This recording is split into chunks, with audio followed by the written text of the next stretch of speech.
I'm going to show you how to pair these JLab Go Air Pop true wireless earbuds to this Galaxy S23 Ultra. So how do we do that? Go to the top of the Ultra, swipe down. You're going to see some icons at the top. One of them is Bluetooth. Press and hold that.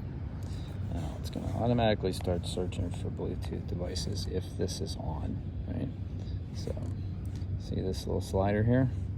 That's off. That's on. When it's on, it's looking for devices. So look for, we'll open this up, take out one of the earbuds, and actually we're going to take out both. I'll put one down on the table. And my JLab Go Air Pops said ready to pair in my ear. So press JLab Go Air Pops. And right down here at the bottom it says pair. Hit pair.